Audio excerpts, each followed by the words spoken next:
It's a beautiful day in the hills of Northeast Tennessee as NASCAR Busch Series Racing makes its way to Thunder Valley for the first short track stop of the 2004 campaign. A great crowd on hand. In fact, they were lined up long before the gates opened at 6:30 this morning. Let's begin our live coverage on pit road with the editor of Speedway Illustrated, Dr. Dick Bergman.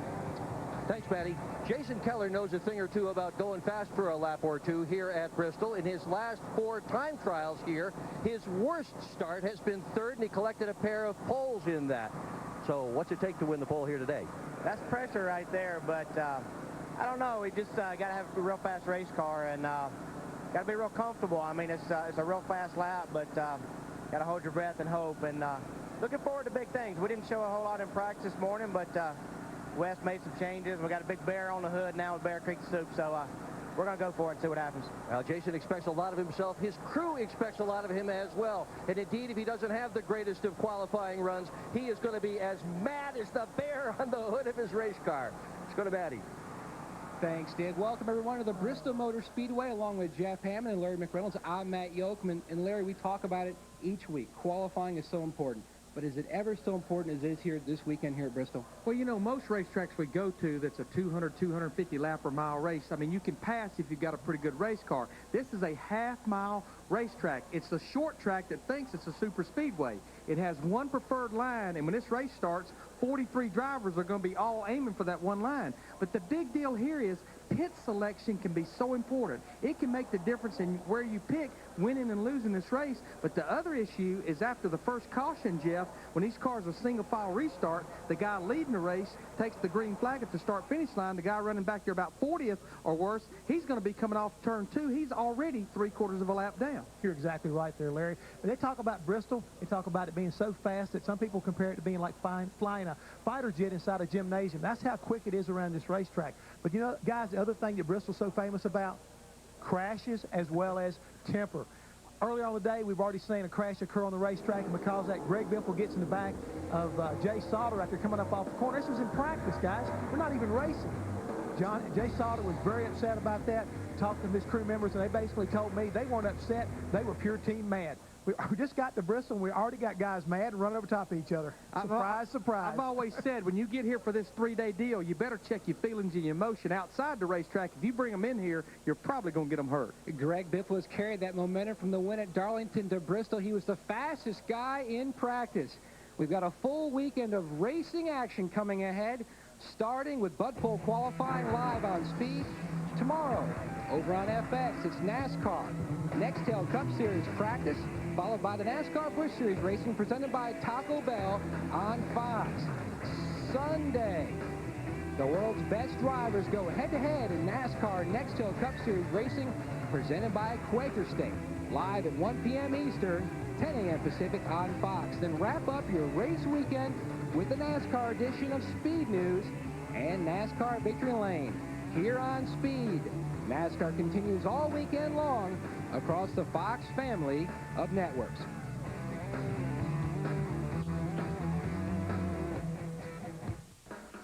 Speed Channel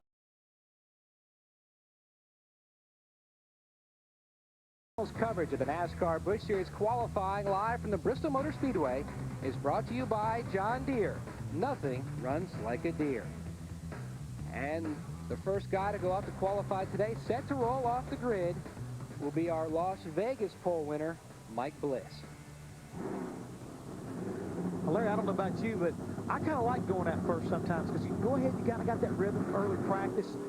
Sitting around from time to time, I think, is a bad thing for a driver to do. And you know, this place, you were talking about it, Jeff, in opening. I mean, it's so fast. It's a half-mile racetrack. They're running around here in the 15-second bracket. What I've always said, who can run fast here is the guy that can hold his breath the longest, because a lot of times when a driver has a good qualifying run here, when it's over with, he's out of breath. He can't even tell you about his race car.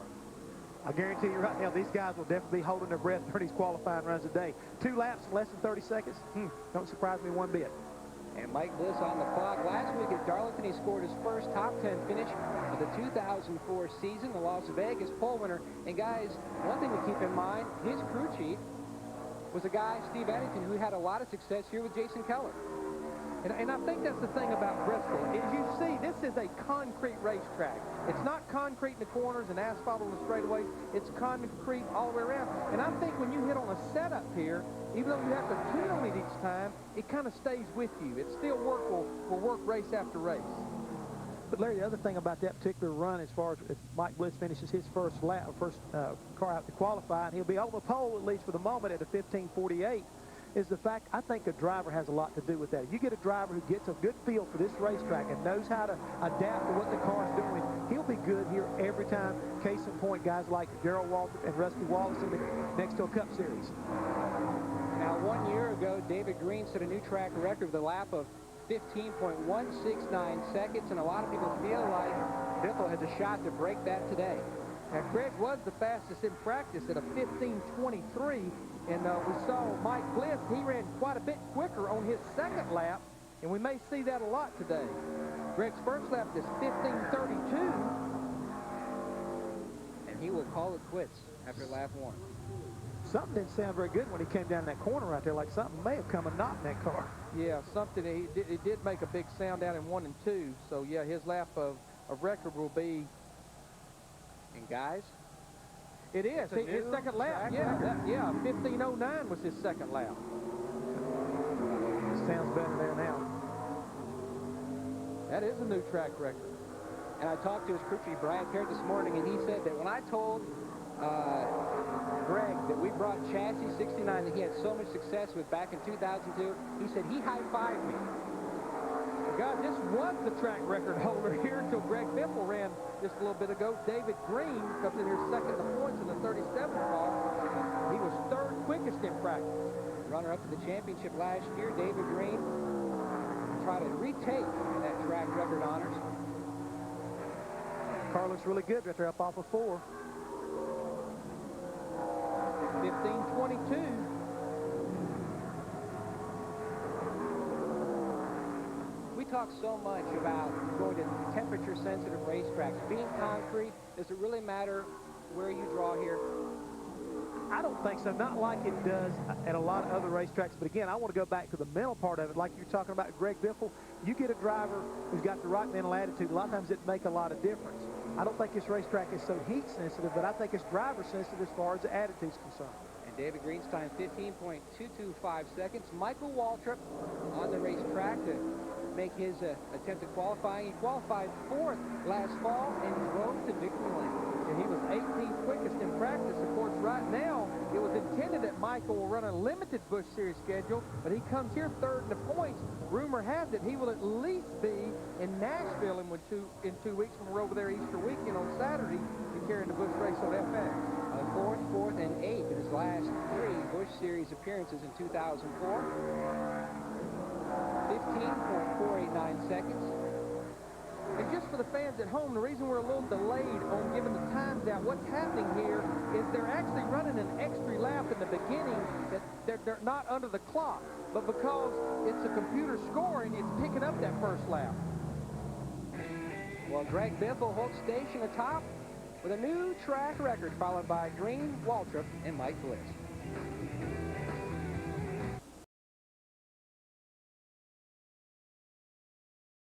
And our speed coverage doesn't end with qualifying today. Tonight, 7 p.m., live here from Bristol. It's trackside. Who do you guys have on the show tonight? Sterling Marlin's going to be one of those guys. Brand new grandfather coming on. Yeah, Tennessee. Yeah. Brand new grandfather. We'll have a man going for 3 in a row here as well, Kurt Busch. And Martin Truex driving for Dale Earnhardt Jr. Hey, does he bring you some more rocks? Probably. And Virginia's favorite son, Hermie Sadler, on the racetrack. 15.81 seconds on his first lap. He was 31st quickest in practice. Talked to Ernie Cope yesterday, his crew chief.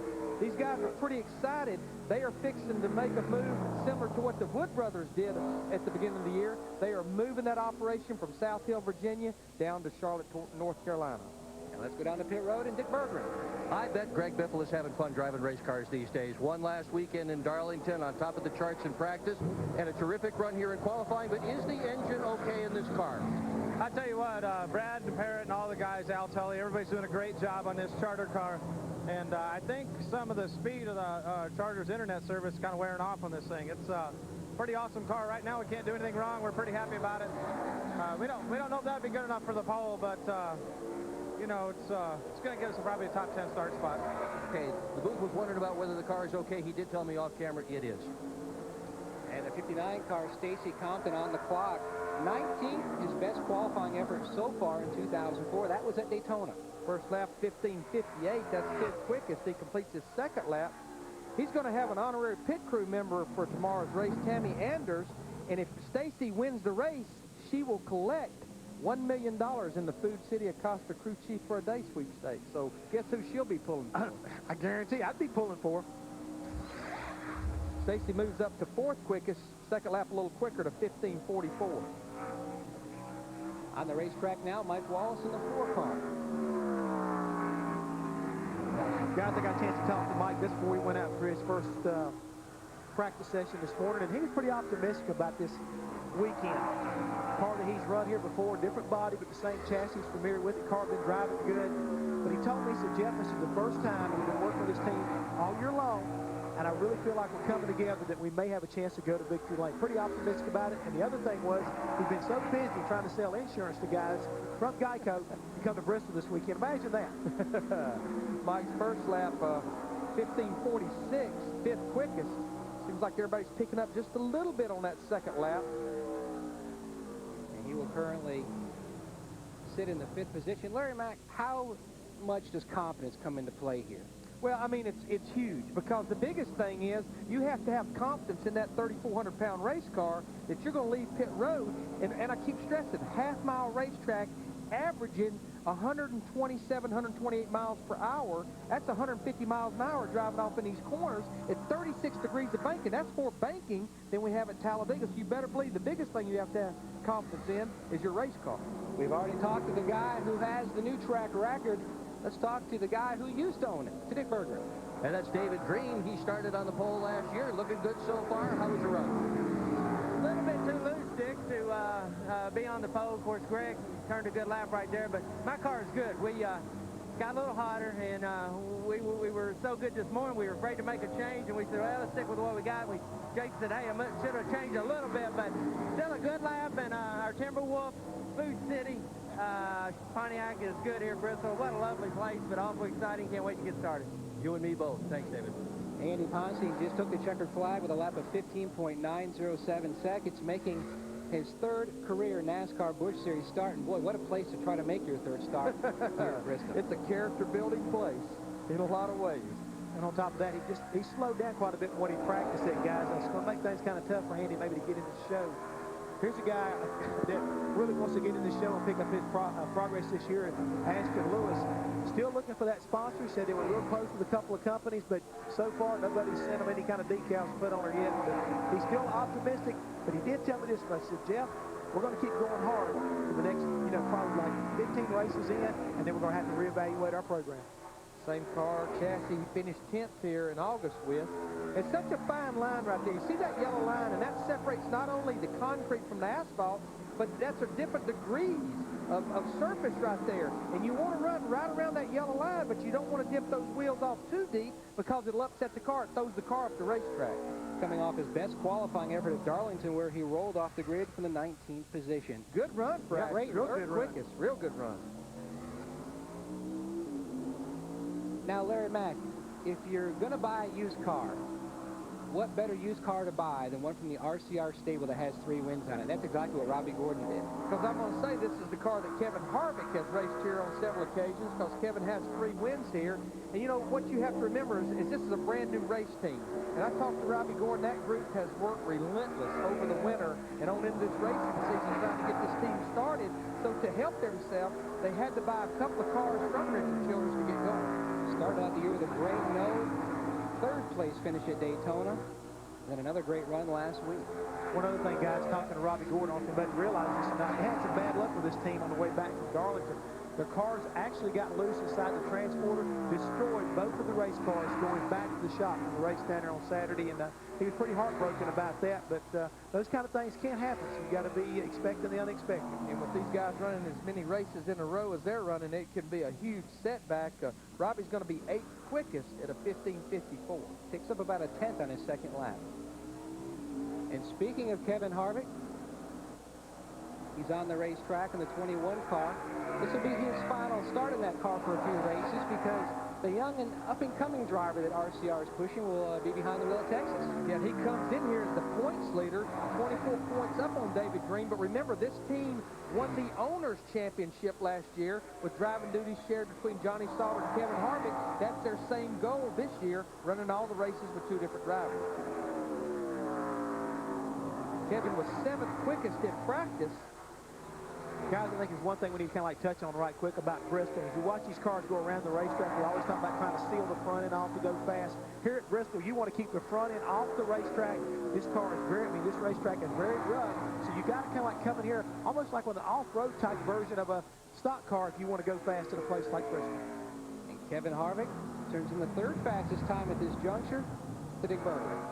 Well, Chesapeake, Virginia's Ashton Lewis has a family operation. His brother is his crew chief. His dad is the car owner. His wife is the PR person. Too bad you don't have a family member with a ton of money to put their name on the back of this very fast race car. Yeah, we could use that right now. You know, we started off the year struggling a little bit, and we felt like we're getting in the right track and going forward with it, and I think this shows that we're heading in the right direction. We found a couple of problems that weren't working.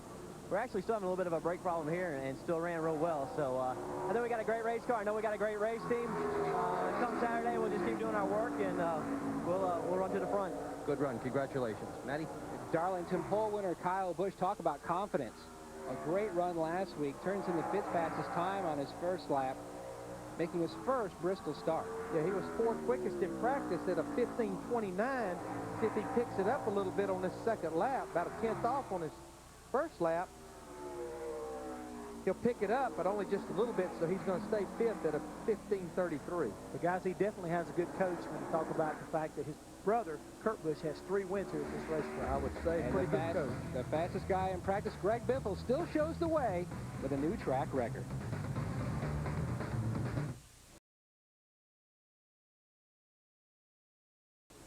Just like last year, a new track record here in Thunder Valley is Greg Biffle. Breaks David Green's record, the lap of 15.093 seconds.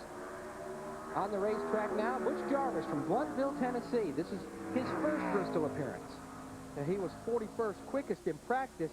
And remember, we have 46 cars here. The fastest 38 will get in on time. The other 5 positions, as he has a little bit of smoke coming up back to the car, the other 5 positions will be on provisionals. This car has no provisionals, and he looks like he's in huge trouble. Big time, Larry. Sorry about that. But he got loose going down in turn 3 over there. Back end really jumped up in there.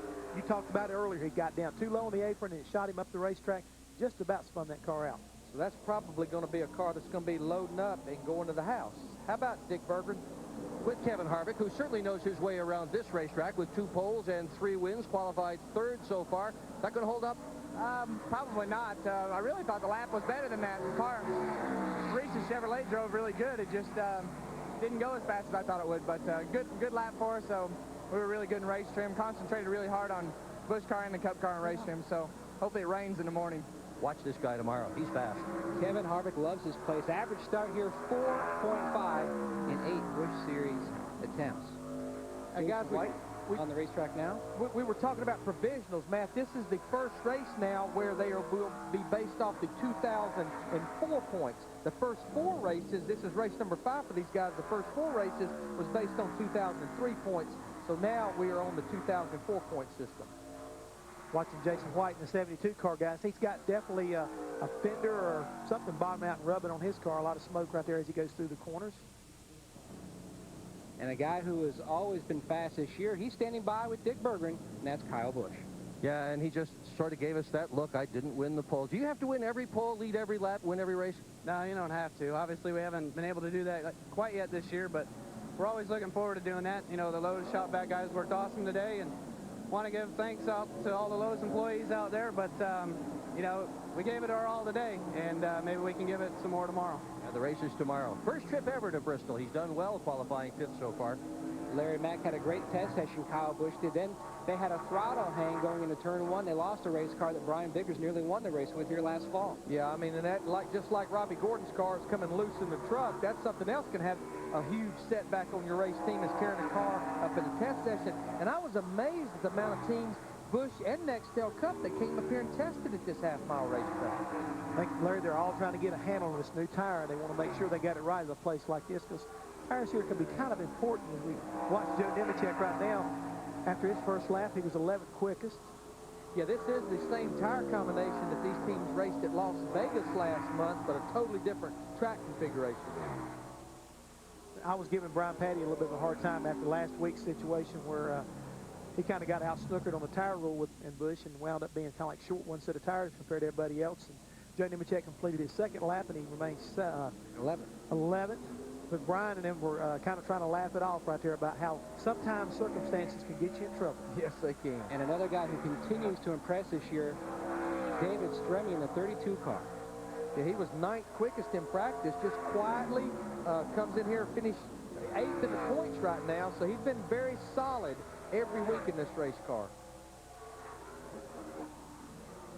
Very, very smart race car driver. I mean, he's always around that race car. It don't matter if you go by it when the garage opens at 6:30 in the morning. He's standing there with these guys, or a lot of times working on the car. Is it a fine line between being over-aggressive and under-aggressive here? I don't know. I think on fresh tires, I mean, you've got to start just gnawing on the steering wheel to qualify good here. I mean, you've got to manhandle that race car. You really do. You got to definitely, as they said, you got to get up on the wheel.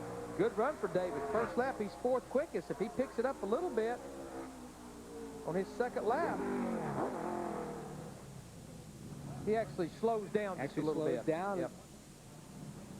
Turns in the 4th fastest time. Well, don't miss Pitbull tomorrow at 12 a.m. Eastern, live on Speed. Join Steve Burns live from the traveling stage truck with writers Ben Blake, David Poole, Mike Mulhern, and Marty Smith for their take on the NASCAR series. More from Bristol. When we return, Greg Biffle, still fastest. Busch pole qualifying continues live from the Bristol Motor Speedway in Northeast Tennessee. The last 10 Bristol qualifying attempts for Jason Keller, 7 top 5s. 3 Busch poles here. These guys did a one-day test here, and about 3/4 through the day, when they were fixing to go over and try some race runs, they'd been working on qualifying runs, they blew an engine, didn't really have enough time to get the engine changed, so they just kind of called it a day. Takes a checkered flag, was 11th, jumps up to 7th. Picks up quite a bit on his second lap. He'd be 7th quickest. Let's go to Dick Bergman. With David Stremme, who right now is 4th quick. We heard your spotter say that you're 10th quicker than anybody in turn 3. How'd you accomplish that? Well, we really concentrated on trying to get in the corner, make the car comfortable, but we did an air pressure change here right before we went out and made it a little tight center, but car's driving really good. I mean, trim spot, the whole team's, everybody's doing a great job. We just need to get a solid effort and, you know, keep our nose clean for about 200 laps and race the last 50. Good job today. Thank you. Stremme currently 4th. Gus Wasson on the racetrack, attempting to make his 4th Busch Series short track start. This is a 2002 body style. You see Gus Wasson go below that yellow line. You can see how much it upsets the race car.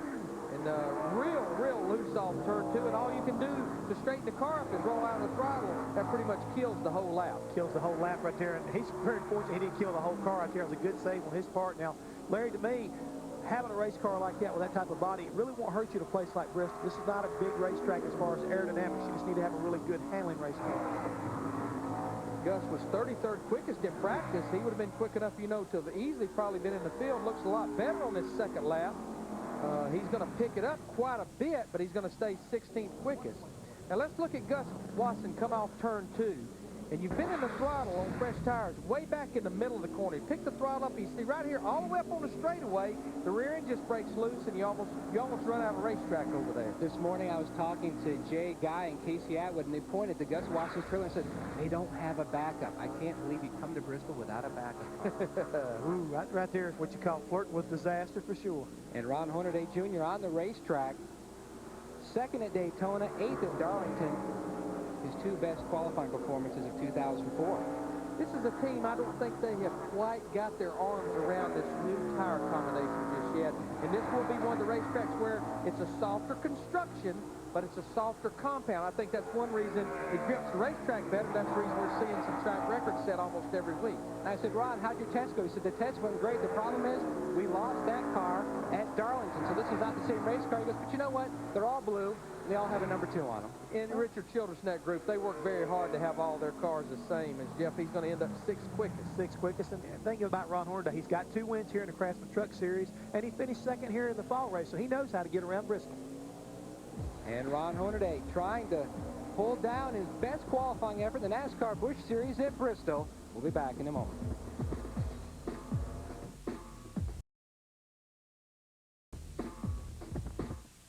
Your fast 3 at this juncture, Greg Biffle, David Green, and 3-time Bristol winner Kevin Harvick. On the racetrack now, Jason Schuler will be making his 50th Busch Series start this weekend.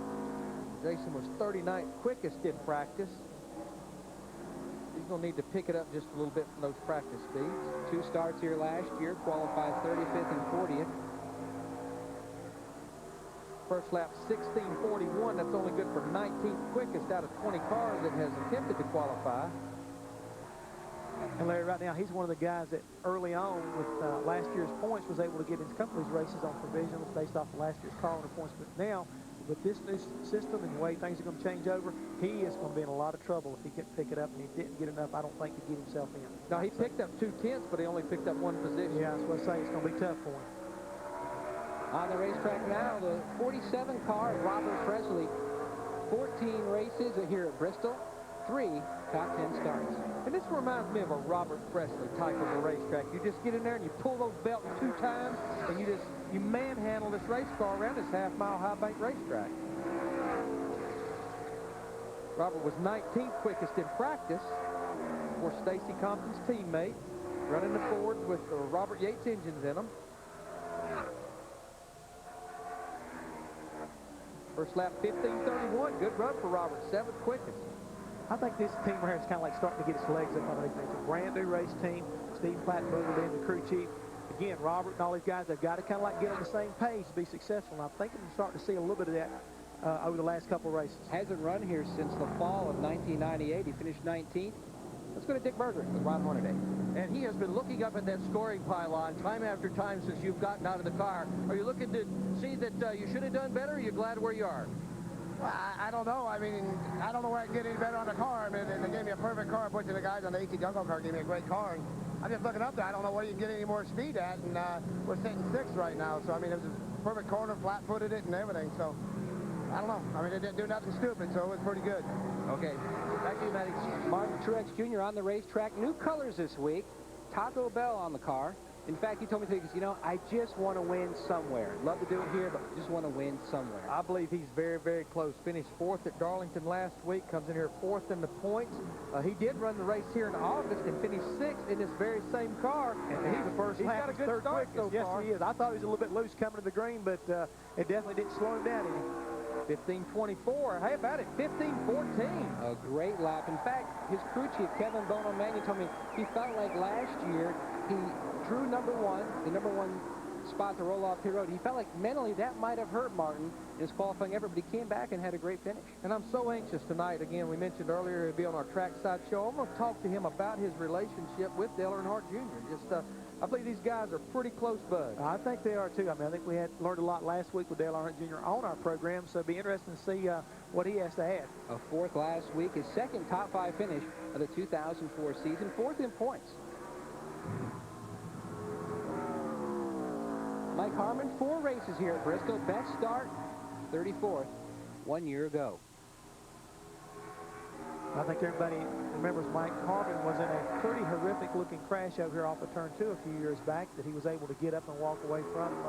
There have been a couple of really bad crashes here at Bristol. Unfortunately, both he and Michael Walter basically walked away from a couple of pieces of junk when it was all said and done. But, again, a lot of tribute to the construction of these race cars and the durability of the drivers. Harmon, 16.5 seconds. Compared to our pole sitter at this moment, Greg Biffle, with a lap of 15.09 seconds.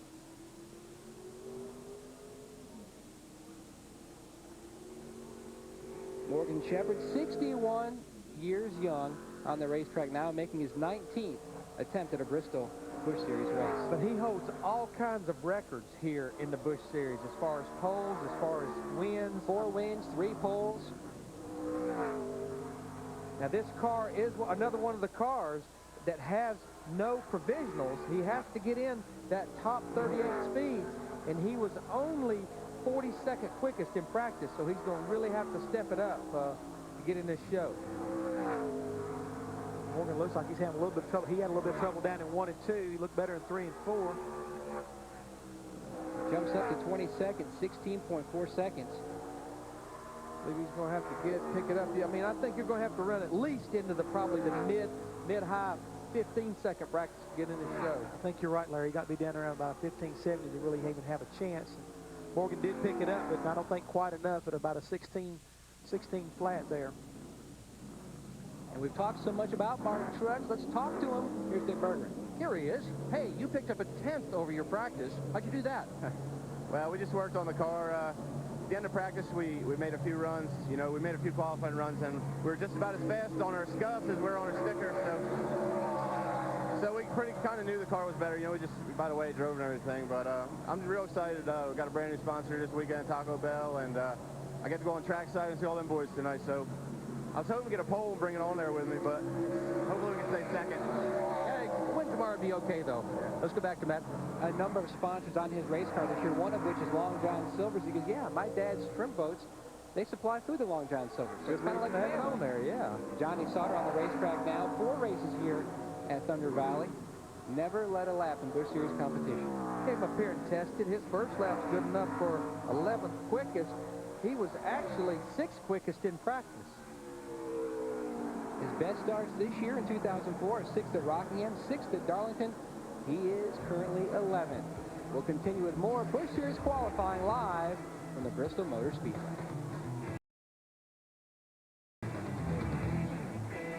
Ford leads the way in Busch Series qualifying here at the Bristol Motor Speedway. Greg Biffle on top, followed by Martin Truex and David Green.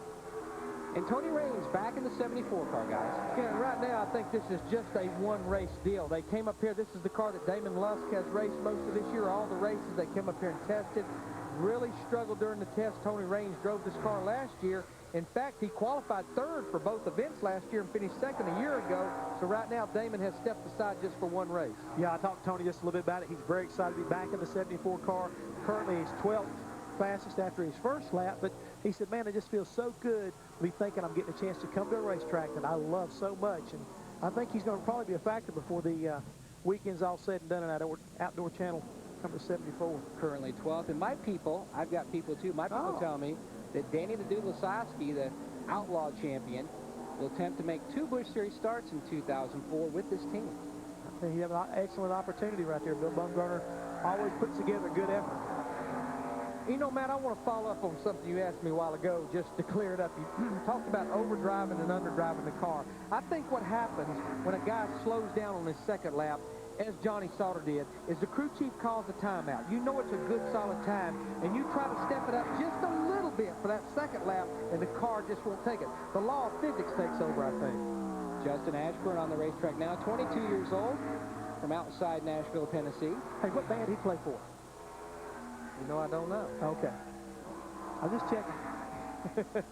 Another young driver attempting to make his first Bristol start. He was 40th quickest in practice. He needs to step it up just a little bit. 16:12 on his first lap. Currently 23rd. Picks it up, but I don't think he will pick up any positions.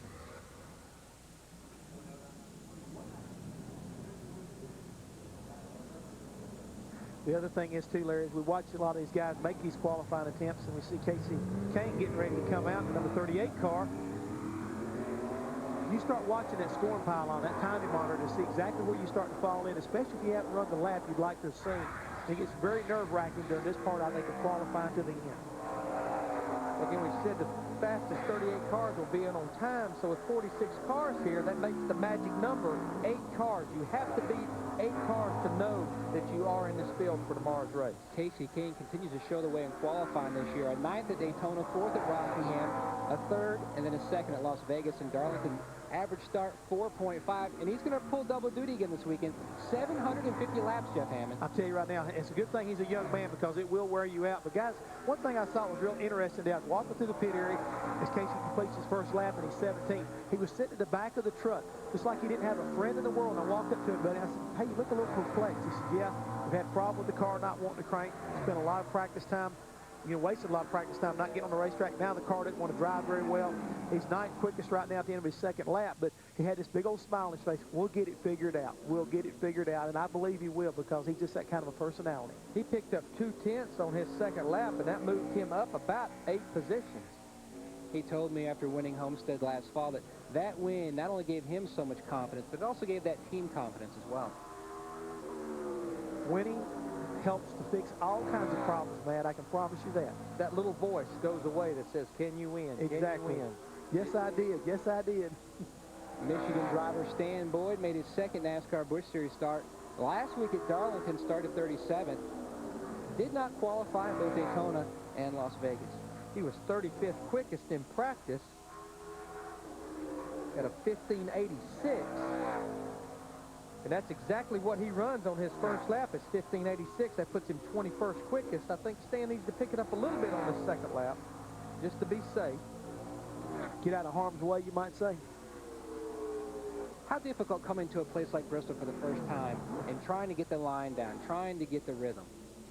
I think it's hard. I mean, I've obviously never driven Bristol, but I think that's another reason that so many of the young rookie drivers came up here and tested is to get that rhythm about this place. It really is. It's so funny, Larry. The guys you talk to about who run successfully here, you've got to anticipate where you are on the racetrack because before you know it, the speed you're carrying, you've got to almost turn it before you get there because otherwise you miss that mark getting in the corner. We need to point out that lap, Stan Boyd, that he has beat 8 cars, so he is in the race for tomorrow. Kenny Wallace on the clock with a brand new race car. His crew chief, Chris Rice, told me, I want to win Bristol so bad, I'm taking for the first time ever a brand new race car to Bristol. But they did test up here. In fact, it's an in-house design, but I couldn't think of a guy that may be better than Kenny Wallace that I'd like to come up here with. He has 21 career Busch Series starts here with 17 top 10 finishes, 1 win here in 1994.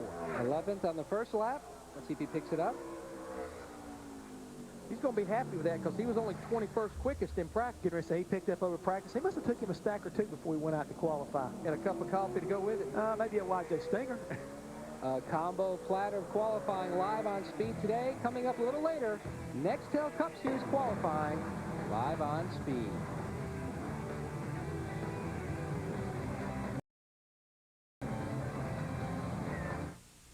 Stanton Barrett just took the green flag for his qualifying attempt. First race of 2004. He did not qualify it. The season he's loose up off of turn 4 right there. No, turn 2.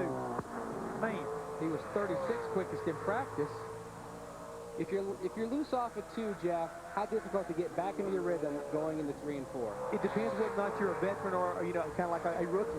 Guys who understand what the car did, they can adjust to it a little bit and they'll anticipate it. If you're not used to it, a lot of times you make the same mistake up off of 4 again. Well, you better do it quick because you only have 650 feet to do it. Best start here at Bristol was a 12th 1 year ago. Currently 25th. To Dick Berggren. On the 3 races preceding Bristol, Casey Kane had qualified 4th, 3rd, and 2nd. So you've been starting up front. But come tomorrow, you're going to have some traffic. How do you get through it? We got to get our race car better first off. We struggled this morning, some things, and I don't know. We got to work on it. So let's see what happens. But the Great Clips car isn't all that great right now. But they'll fix it. I'm sure they will. Matt? The 56 car Regan Smith on the racetrack. Guys, he's got the same look on his face now that he had when I walked up to the truck earlier today. So undoubtedly they didn't get it out like he wanted to before qualifying. Ray Everdam told me he just continues to be impressed by his poise, his confidence. It just seems like every weekend when it's done, he's more confident than he was the previous weekend. Yeah, and I mean, Tommy Baldwin, his Nextel Cup crew chief, tell me just the feedback he gives him. It's like he's been doing it for years. It's just good, solid, to the point, which is important, to the point feedback. Tommy told me he breaks it down by each corner of the race car. To the point, let's talk about Regan Smith right here. He just put up a pretty good number right here for this young man here with an unsponsored number 56. I know David F. kind of helps him out on this car, but pretty good little effort right there, 19th quickest. That is a good lap for Regan. Mike Potter on the racetrack now. 14 NASCAR Busch Series career races. Only one here at Bristol. Last March, started 41st and finished 41st. Yeah, he kind of struggled in practice. He was only 46th quickest. Well, out of the 46 cars that's here. He runs 16:59, so he needs to pick it up about 3/4 of a second, though he's going to probably be in this show. And sometimes, my friend, that can be a little bit easier said than done. Tenths are hard to find at this place, and it can make such a difference. In Mike's first lap, he's going to be 33rd quickest out of 33 cars. I mean, right now, you look, David Green is third at a 15:22. Stan Boyd is 23rd at a 15:86. Pretty tight, pretty tight. Greg Biffle, the second driver to roll off for qualifying today. He is currently first, trying to hold on to his first pole here at Bristol.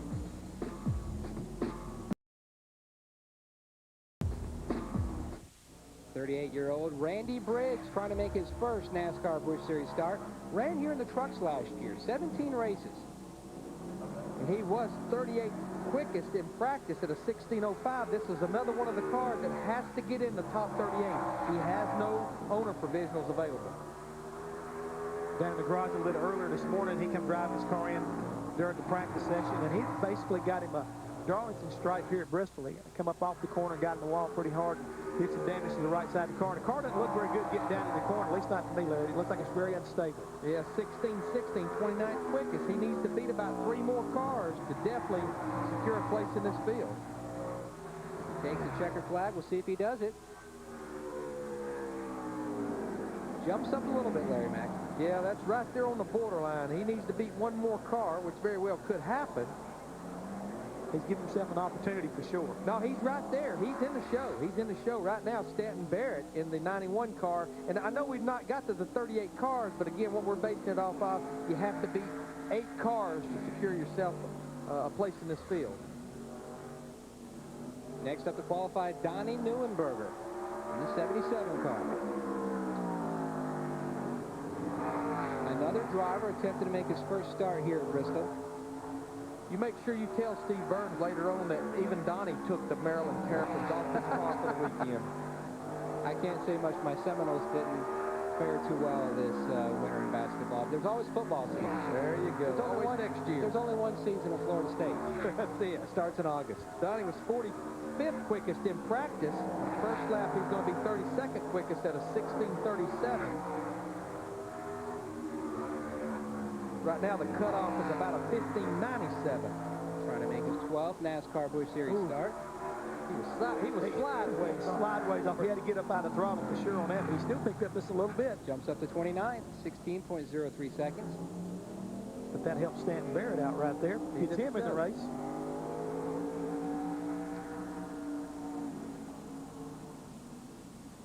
And a local fan's favorite, Brad Teague from Johnson City, Tennessee. 52 car. He was 30th quickest in practice. Brad's time was a 15:66, would be plenty good enough right now to be in this show. Attempting his 3rd Busch Series race this year.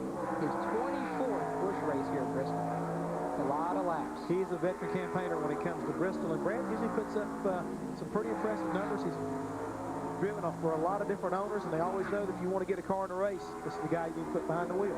First lap for Brad Teague. He's in the show, 23rd quickest for Brad. Good lap, 15:76. What was I telling you? If you want to get in the show, you get Brad Teague behind the wheel. He knows how to get around this racetrack. I think a motivational talk by Jeff Hammond, too. He picked up a little bit more. Up to 22nd. Good run. I wasn't sure about that second lap. Looked like the car came out from under and just a little bit more down in 3 and 4, but it was enough to pick up a little bit. And another gas man in NASCAR Busch Series competition, Bobby Hamilton Jr., with the flames and all, 5th fastest in practice. I'm sure Greg Biffle right now, he'll be watching this young man, because Bobby Hamilton Jr. is probably one of the last guys I can see right now has got a legitimate shot of knocking Greg Biffle off the pole. He just took the green flag, but Jeff, that car looked awfully good. And I'm going to tell you what, on his get up to speed lap, that's a 15:45. That's a good lap. Did not test here. Trying to save his test for later in the year when he gets in the middle of that championship chase. And Cooksey Harold Holly, 4th quickest. 15:22. Good lap. car really struggled at Darlington last week. I think really surprised a lot of people, including herself. They come in here 6th in the points, though. Best qualifying effort this year is 2nd at Las Vegas. Let's see if he beats it.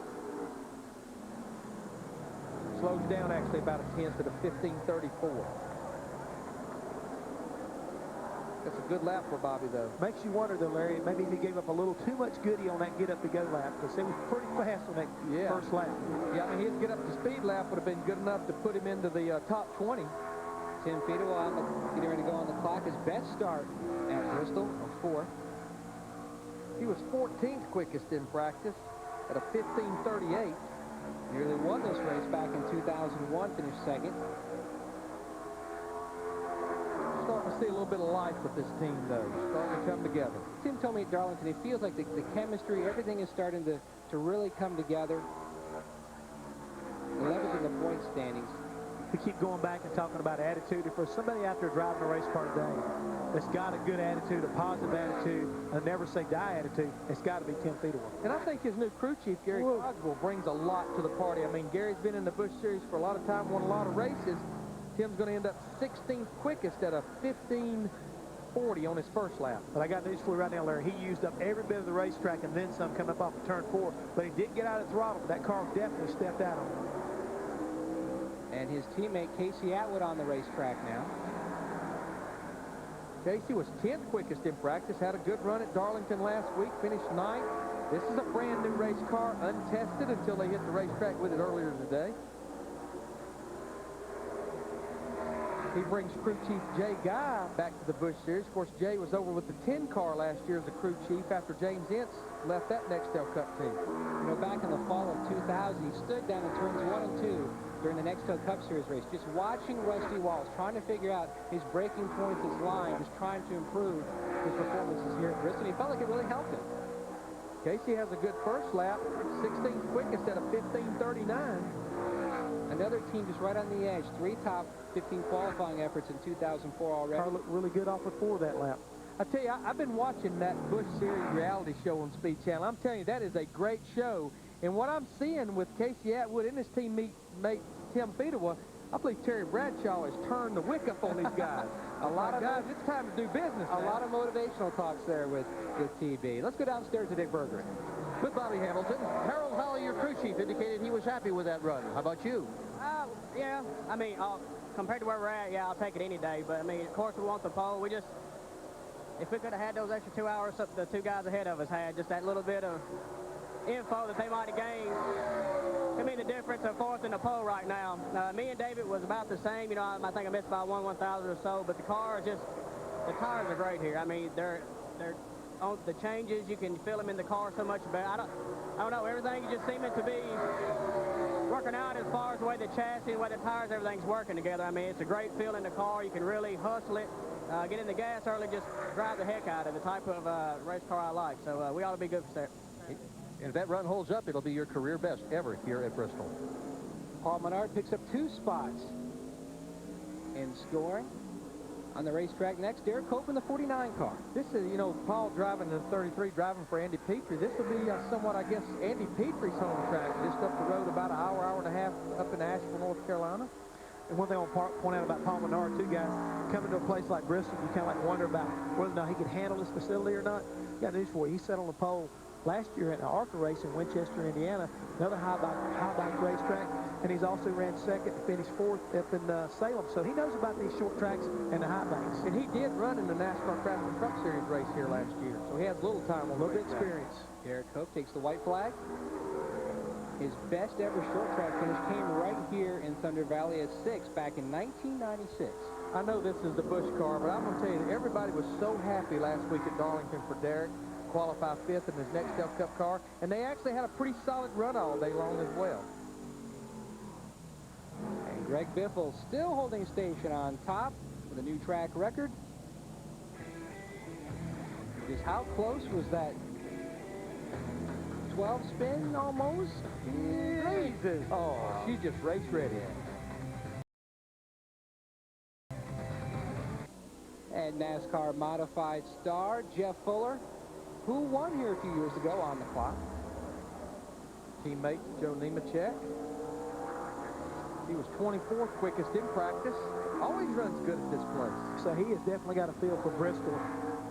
His only pole and only race win came right here in the same race back fall 1996. 23rd quickest on that first lap, 15:52.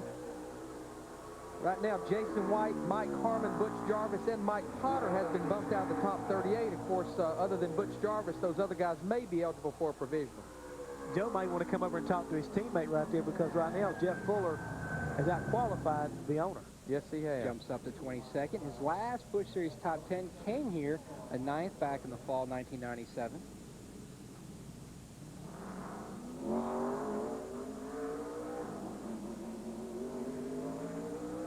Jason Leffler in the 00 car having a little trouble something in the left rear. That has all the looks about it. They didn't make the weight requirement when they went through inspection. Looked like they may be adding some lead into the left rear frame rail.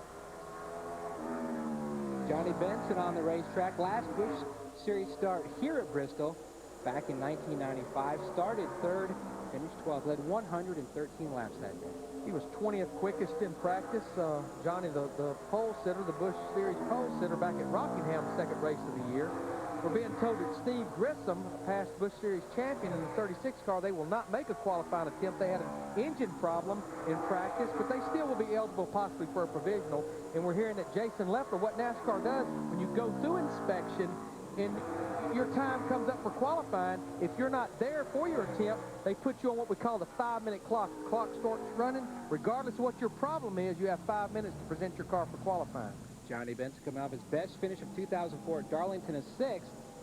Best lap time today, 15.3 seconds. And Larry, one other thing I want to throw about the Jason Leffler situation, it may be something else in the oil tank area. A lot of times you have guys like to try to heat the oil up. I'm wondering if maybe they got a problem right there, maybe where the thing is either overheated it or got some other kind of situation, because I believe he had to have been in line right there, it looks like, and he put the left rear tire back on, so it looks like they're getting pretty close to getting him out on the racetrack. Yeah, he obviously had already been through inspection, so I'm sure I was completely wrong on the weight situation. Jay Souter attempting to qualify in his backup car, and we showed you why earlier on. He was 32nd quickest in practice, and this is another car that will have to get in on qualifying in the top 38. He has no provisional available. He'll race on Saturday, 29th quickest. Good job, because I'm telling you right now, guys, when they unloaded his backup car, it was not ready to go on the racetrack, so that was what they had to do, is they had to work on the getting all the lead and stuff switched over on his car, along with some of the key pieces as far as sway bars to get this car ready to go. Did a good job. We told you Jason Leffler was on the clock. Reports from pit road, the car just will not crank. And Larry Mack, what kind of problem could that be? Well, it looked like maybe what they were attempting to do is possibly make sure that something hadn't happened to the battery. The battery is located right in front of the left rear tire. We're being told what they're going to do now is try to push the car off, push start it to see if they can get out there to qualify. And for some folks at home, why would you put the battery on the left side? Well, it's the best place to put it. You wanted the lead low into the left-hand side, and it's a pretty safe place to have it, too. It's not up there in the front where it can get damaged on a wreck. Now, for someone at home, their car battery, you've got cables, you know, it's going to take you a while to change it. Now, in NASCAR competition, they've got quick releases. Yes, they do. They can go in there and they can change it pretty quickly, but at the same time, you know, you have to have enough time to have everything there to do it with, so it's real important. I think Larry's going to show us where it's located at and what they're doing. All right, here you see, there's the battery right there. You have a cover on it that has some Zeus fasteners, and there you see that connector. It's a marine application, slides in and out. What you do is take that cover off that panel right there, take that quick disconnect, slide the battery out, and then you just slide the new one in. A lot of teams can do it under caution at most racetracks without even losing a lap. But I think they've about decided that may not be the problem. They're going to have to do something else. Well, they continue to work at least in that area, Larry, so it makes you wonder if that was it or not. So I'm sure they're right now getting a little bit anxious as far as are they going to be able to get this car cranked before 5-minute clock expires. Now, Donnie Neunenberger, he hopes they don't get it cranked because right now he's 38th quick. They just ran in there. They did bring another battery from the truck. I saw them just come in with it at the run, too. So that's what they're doing is installing another battery. Jason Leffler told me today, they just get a little bit of good luck.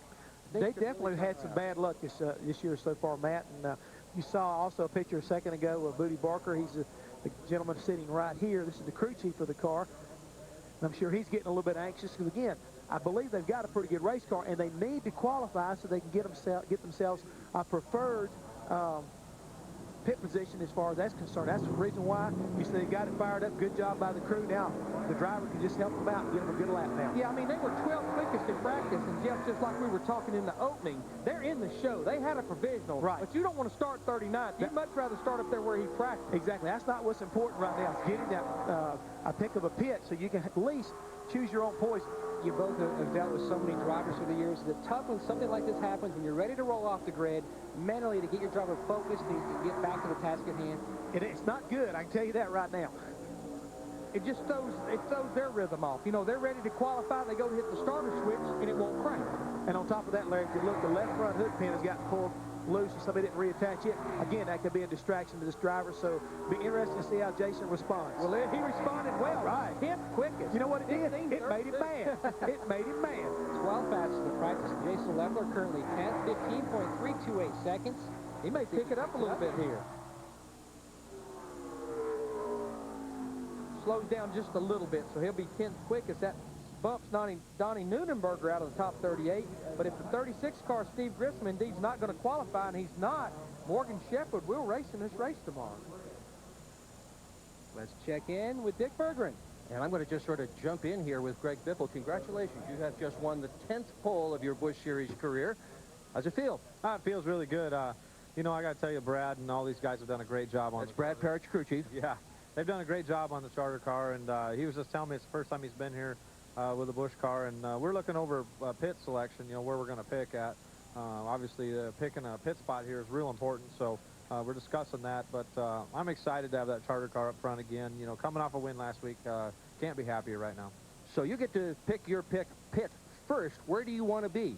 I want the best spot, and we're trying to discuss that, where it's going to be, but we may end up picking the first spot on the backstretch. Sometimes it gets slow around that corner with a big group of cars, you know, but you know, we got some work to do with the front of the car. We got in a little accident in, you know, practice today. We feel bad. We got the 75 turned around, but it's unfortunate for those guys. I know everybody's working hard, but I feel bad about that. But we're going to have a good car on Saturday tomorrow. How much work is there to be done to the nose of the car? It's not bad. The guys got it pretty back straight. You know, we had to pull the radiator out and do some things, you know, and I was just right behind the 75, and he checked out of the throttle coming off the corner. Just, I didn't even have time to get to the brake pedal, and I'm not sure if he knew I was there or what happened, but they got it pretty much fixed now. We're just going to do a few more things in case it gets, you know, how those brake checks get going on restarts or something. We are in jeopardy of hurting it again. It always helps to qualify up front. Is it more so here? Is it more important to qualify up front here than other places? Yes, it really is. You know, here in Martinsville are two places that it's really, really tough to get. Track position is really important, and it's really tough. So we're going to try and keep our track positions. Obviously, we got the best start spot, but try and keep that track position all night or all day and see what we can do. So the plan is start in front, stay in front all day long? Yeah, start in front, stay in front all day long, but it depends on these pit stops. You have to pick your pit stops strategy perfect. Last year I was running the 7 car here for Nemechek, and we stopped too early and got in the back and got in an accident. So that can happen if you pit too early here. Track position is real important. Now you have yet to qualify your Nextel Cup car. What do things look like over there? Well, we were third quick, a couple hundredths, a couple thousandths of a second off the pole over there. So there's a possibility that we get the National Guard car on the front row over there. So we'll see. This Busch team is flying. How come? I don't know. I said earlier, I feel like it's... That was Brad Barrett, the crew chief, who just said all driver. Yeah, I told him that the car's fast, they're capable of going faster, the driver isn't. But I don't know, I think it's some of that high-speed charter wearing off on us over here. There you go. Congratulations, Greg. Matt? Greg Biffle can put a check next to the goal of winning his first pole at Bristol now. Next up, trying to win his first Busch Series race. He's on the pole with a new track record here in Thunder Valley. It's Greg Biffle on the pole for the first time ever here in Thunder Valley. When our Fox coverage takes a checkered flag on Sunday, it's the green flag back on Speed News, NASCAR edition. Live at 7 p.m., then followed by Speed News Sunday, and then Victory Lane. Let's go downstairs to Dick Berggren.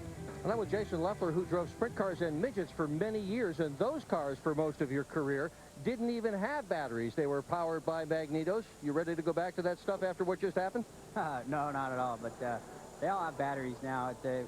Just the batteries, the cool box was wired directly to the battery, and cool box was on there. I don't use it during practice, but I must have hit it on. And they changed the battery, and the second battery was you know, it wasn't charged, so then all panic set in. But it was no big deal. The guys did a great job. The Haas Automation Chevrolet qualified 10th. It's the best I've ever qualified here. Looking forward to tomorrow. What kind of a race are we going to see here tomorrow? Going to see a lot of action, a lot of beat-up race cars, I think. But, you know, you expect that coming to Bristol, and just hope you're on the other end of it. You got big front bumper on yours? Sure do. We added some braces, and I'm going to need it, especially for some of these lappers, you know. Got to move them. Got to get them before they get you. But looking forward to tomorrow. I love it here. So there's going to be some sparks. I hope so. You know, there is. I hope we're on the right end of it, like I said. All right. Thanks a lot. Matt? And Mini-Me, Jason Leffler knocks down the 10th start, his best ever start here in Busch Series competition. You see the running relay the team had going right there trying to get that battery right there? Because it was really important, Larry, for him to get his qualifying run in so these guys could get a decent pick. Yeah, you heard Greg Biffle talking about that. Now, Bristol was one of the last racetracks to go to 2 pit roads. It had a pit road on the back stretch. It had a pit road on the front stretch. It was normally an advantage to pit here on the front stretch. But what they did is that now they still have those 2 separate pits, but it's one continuous pit road. It continues on the apron through turn 3 and 4. Now, these pit boxes are very tight, and there's roughly, I think, about 20 or 21 pit roads on this front stretch. Now, I think Greg Biffle, they'll pick this box right here because all he has to do is move from here to here, and that's the line that determines who beats who off pit road. But it's easy to get blocked in all these pit boxes. Now, I want to show you where you come into pit road. You exit on turn 1. You come in here at turn 2. Now, this may not be a bad pit selection as well. We saw Jimmy Johnson at Darlington last week pretty much late in the race wear the competition out back there. Now, you see you've got the same situation on the backstretch pit road. And remember, you have to maintain 35 miles an hour the entire distance on this pit road. But I'm going to about bet the house Martin Truex Jr., who qualified second, he may pick this pit box right here because he gets in here, he gets his pit work done, and you can kind of cheat that 35 miles an hour around this curve right here. Saw Dale Earnhardt Jr. about a year ago do awfully good from that pit box. And how you pit your pits is how you qualify. So that's another reason we talked about it in the opening. You want to qualify good, get that good pit selection. But, Larry, I would not be surprised if you wind up seeing Greg Biffle. He may wind up picking that first pit, and you may see Martin Truex in pit number 1 over here on the front straightaway. So there's going to be a little bit of what you might say, some chess play going on here of what they decide to do based off of what you just said. Where it gets tricky is when you're 3rd, 4th, and 5th. Now, where am I going to pick? Exactly. It's trying to make sure you don't wind up doing the wrong thing. Tony Urias Sr. told me last year they almost had a fist fight at the NASCAR hauler because he was so disappointed. He kept waiting for the stall, and then right before he was to pick, someone took his spot. Yeah, it gets that way every now and then. It gets very intense. There's a science to picking pits. You know, another thing a lot of teams will do is they will take a look at the field and say, this car normally goes a lap down. I think if I pit beside him, I'll eventually have an opening either in front of me or behind me. And Tim Fedewa, another top 20 qualifying effort. He's standing by with Dick Berger.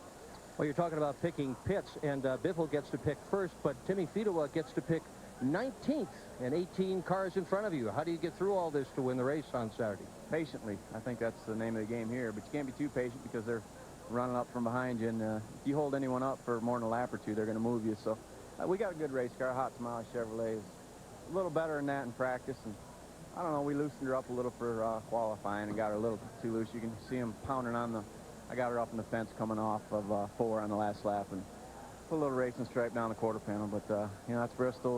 Well, I'm sure there'll be more than that after tomorrow. Oh yeah, you can bet on it. It looks a little bit like a Darlington stripe on the back of that number 12 car. And there you can see the quarter panel of the Hot Tamales car. A great qualifying effort, Tim Fedewa. He'll roll off 19th tomorrow. Greg Biffle on the pole.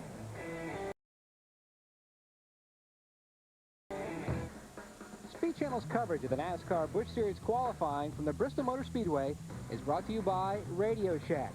Race in your neighborhood Radio Shack now and enter the Call Your Driver sweepstakes. You can win a dream trip to the Samsung Radio Shack 500, even win a new car.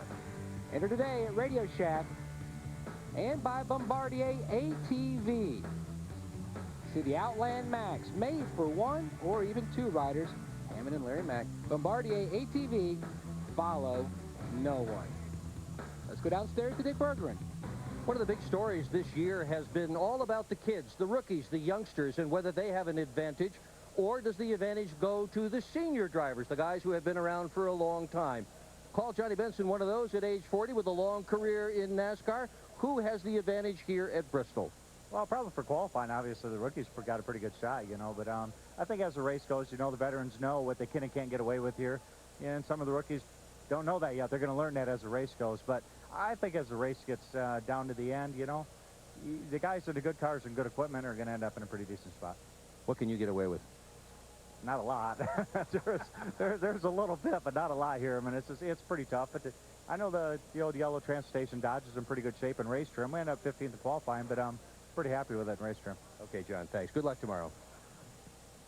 Well, let's take a look at the starting grid. On pole for the first time here at Bristol, Greg Biffle and Martin Truex Jr. What can you say? Another great qualifying effort.